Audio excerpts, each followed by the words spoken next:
4월 8일 월요일. 좋은 원두 같은 신앙. 어느 목사님이 워크숍 중에 점심에 방문한 카페에서 커피를 마시게 되었습니다. 그런데 커피 맛이 기대를 뛰어넘는 맛이었습니다. 목사님은 평소에 커피 맛을 잘 구분하지 못해서 커피는 다 비슷비슷하다고 생각했지만 그 카페의 커피는 눈에 띄게 맛있었습니다. 그런데 옆에 있던 지인이 말하기를 이 카페는 고급 원두를 써서 만드는 특별한 커피 맛으로 유명하다고 설명해 주었습니다. 아무리 커피 맛을 몰라도 정말 좋은 원두와 조합을 잘하면 그 맛을 알아차릴 수 있는 것입니다. 이 경험은 커피뿐만 아니라 다른 영역에서도 질 좋은 원료와 정성이 들어간 조합이 중요함을 상기시켜 줍니다. 우리들 신앙인의 삶과 복음도 마찬가지 아닐까요? 복음은 우리에게 주어진 가장 귀한 원두와 같습니다. 복음대로 정직하게 시간이 걸려도 때로는 내가 손해를 보더라도 복음의 가치를 지켜내서 사회적 윤리의 기준을 뛰어넘는 복음의 기준대로 산다면 예수님을 모르는 사람도 복음의 맛은 인정할 수 있을 것입니다. 최고로 잘 볶아진 원두는 바로 복음입니다. 좋은 커피 원두는 함량을 지키고 좋은 물을 사용하면 자연스럽게 좋은 맛을 낼 수밖에 없습니다. 그 복음으로 그 맛을 모르는 분에게도 좋은 맛을 인정받도록 노력하면 좋겠습니다. 말씀. 내가 복음을 부끄러워하지 아니하노니 이 복음은 모든 믿는 자에게 구원을 주시는 하나님의 능력이 됨이라. 찬송 520장. 듣는 사람마다 복음 전하여. 오늘의 만나. 진정성과 헌신으로 복음의 맛을 세상에 전파하며 더 나은 사회적 윤리의 모범을 세워나가는 그리스도인이 되시길 바랍니다.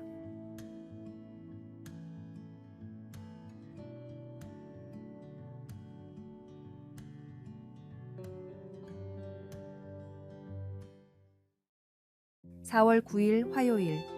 하나님이 도우시는 것 같이. 올레 카소는 코펜하겐에서 자전거를 즐겨 타는 사람이었습니다. 어느 날 그는 공원에서 보행보조기에 앉아있는 노인을 보고는 노인들에게 자전거 타는 즐거움을 선사해야겠다 생각하게 되었습니다.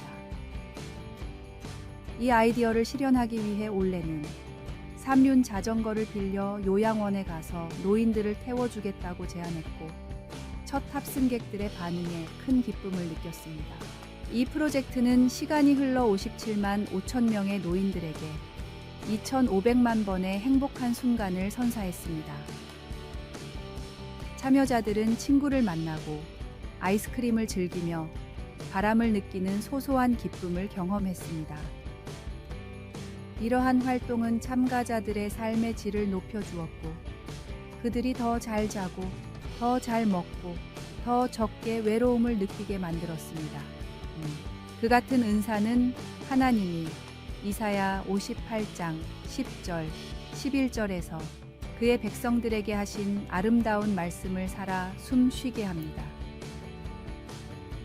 하나님은 괴로워하는 자의 심정을 만족하게 하면 내 빛이 흑암 중에서 떠올라 내 어둠이 낮과 같이 될 것이라 고 말씀하시고 여호와가 너를 항상 인도하여 메마른 곳에서도 네 영혼을 만족하게 하며 너는 물된 동산 같겠고 물이 끊어지지 아니하는 샘 같을 것이라 고 약속하셨습니다.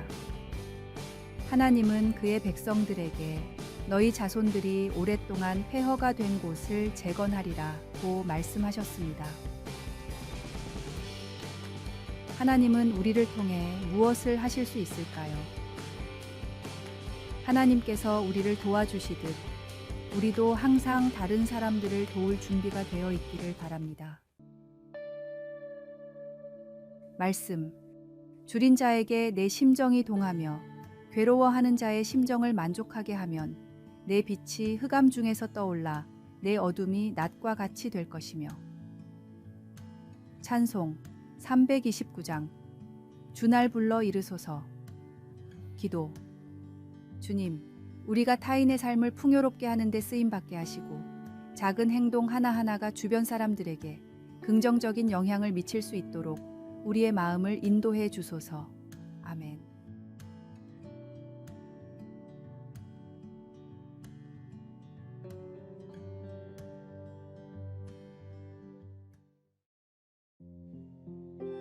(4월 10일) 수요일. 완벽하지 않더라도. 세계 지도가 없던 중세 시대에 독일의 지리학자 마르틴 베하임은 아메리카 대륙을 건너 서쪽으로 가다 보면 인도가 나온다라고 주장했습니다. 포르투갈의 한 탐험가는 이 말을 믿고 세계 일주를 떠났지만 아메리카 대륙 서쪽에는 인도양이 아닌 망망대해가 펼쳐져 있었습니다. 탐험가는 이 바다를 태평양이라고 이름 짓고 동남아의 수많은 나라를 들러 정보를 수집했습니다. 그때 동남아에서 선교 활동을 하던 연로한 탐험가는 죽었지만 선원들은 다시 본국으로 돌아왔고 이 여정은 첫 세계 일주로 역사에 기록됐습니다. 이렇듯 처음으로 세계를 탐험한 마젤란의 위대한 여정은 잘못된 정보로부터 시작됐습니다. 크리스토퍼 콜럼버스의 대담한 항해 역시 토스카넬리의 잘못된 지도에 기반을 두고 있었습니다. 그러나 그의 믿음과 용기는 새로운 대륙의 발견이라는 경이로운 성취로 이어졌습니다. 이 이야기들은 우리에게 믿음의 중요성을 상기시킵니다. 성경은 우리가 완벽하지 않음을 인정하면서도 믿음을 통해 우리의 삶에서 하나님의 뜻을 발견하고 따를 수 있다고 가르칩니다. 실수와 오류는 인간의 본성의 일부이며 때로는 우리가 예상치 못한 방향으로 이끌 수 있습니다. 그러나 우리의 믿음이 견고하다면 성령님은 우리를 진리의 길로 인도하실 것입니다. 말씀. 너는 범사에 그를 인정하라. 그리하면 내 길을 지도하시리라. 찬송 464장. 믿음의 새 빛을. 오늘의 만나. 우리의 신앙 여정에서의 실수와 오류는 결코 실패가 아닙니다. 오히려 그것들은 우리가 하나님의 사랑과 은혜를 더욱 깊이 이해하고 그분의 뜻에 더욱 순종하는 삶을 살도록 도와주는 소중한 기회입니다.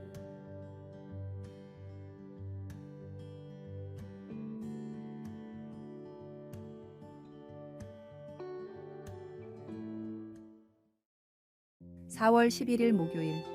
일부분만이 아닙니다. 추운 황량함이 깃든 남극의 빌라라스 에스트렐라에 장기적으로 머물려는 사람들은 사전에 맹장을 제거하는 수술을 받습니다. 왜냐하면 그곳은 가장 가까운 병원까지 약 1,000km가량 떨어져 있어 만약 맹장 문제가 발생한다면 대처할 방법이 없기 때문입니다. 이러한 이야기가 극단적으로 느껴질 수 있겠지만 신앙의 관점에서 볼 때 사실 하나님 나라의 시민이 되기 위한 조건은 이보다 더 엄격합니다. 예수님은 사람들이 자신들만의 방식으로 하나님을 따르려는 모습을 보시고 제자의 길에 대한 근본적인 이해를 새롭게 정립하셨습니다. 예수님께서는 나를 따르고자 하는 자는 자신을 부인하고 자신의 십자가를 지고 나를 따르라고 말씀하셨습니다. 이는 주님을 우선시하며 그 어떤 반대적인 요소도 기꺼이 내려놓을 준비가 되어 있어야 한다는 뜻입니다. 십자가를 지는 것은 사회적, 정치적 억압과 심지어 죽음까지도 감수하며 주님께 헌신할 준비가 되었음을 선언하는 행위입니다. 따라서 내려놓음과 십자가를 짐을 넘어 우리는 주님을 진정으로 따르려는 의지를 가져야 합니다. 이것은 우리가 주님의 섬김과 헌신을 통해 인도받을 때 매 순간 그분의 인도를 따르는 자세를 의미합니다. 예수님을 따른다는 것은 단순히 삶의 일부를 뒤에 남겨두는 것이 아닙니다. 그것은 우리의 전체 삶과 육신을 주님께 드리고 헌신하는 과정입니다. 이를 통해 오직 주님의 도움으로 우리는 완전히 새로운 존재로 거듭날 수 있습니다. 말씀, 누구든지 나를 따라오려거든 자기를 부인하고 자기 십자가를 지고 나를 따를 것이니라. 찬송 449장. 예수 따라가며. 기도. 주님의 뜻을 우선시하며 주님의 사랑과 은혜 안에서 저희 인생의 모든 십자가를 질 수 있도록 인도해 주소서. 아멘.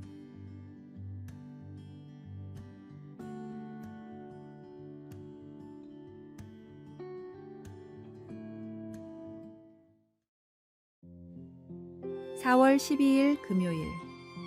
삶의 변화를 위한 환경 조성.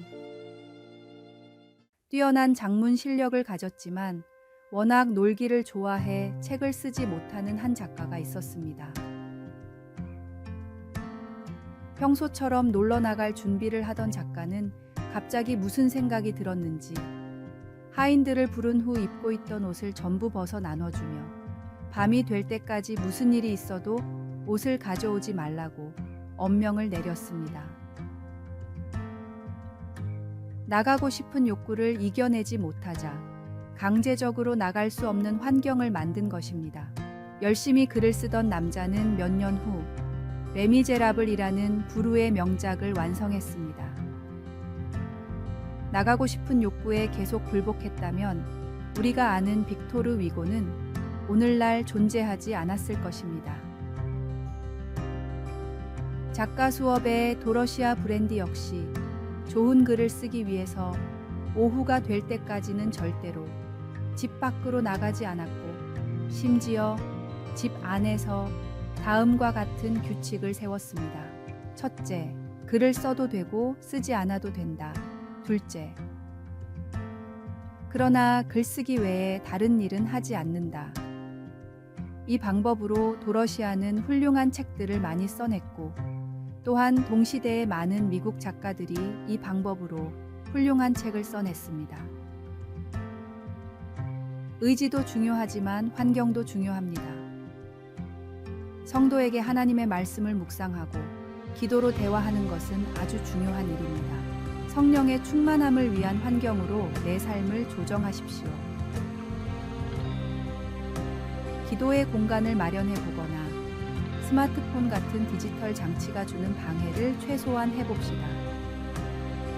정기적인 예배 및 모임 참여와 말씀을 묵상하거나 영적 일기를 써보는 것도 도움이 될 것입니다.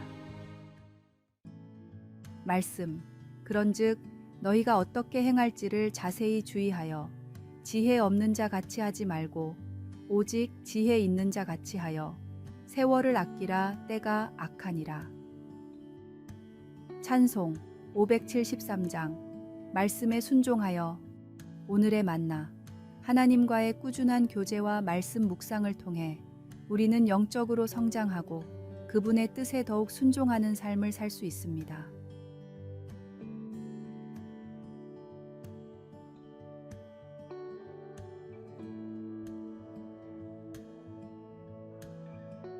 아래의 빨간색 글자 구독을 누르시어 더 많은 전도의 열매를 맺으시기를 기도합니다.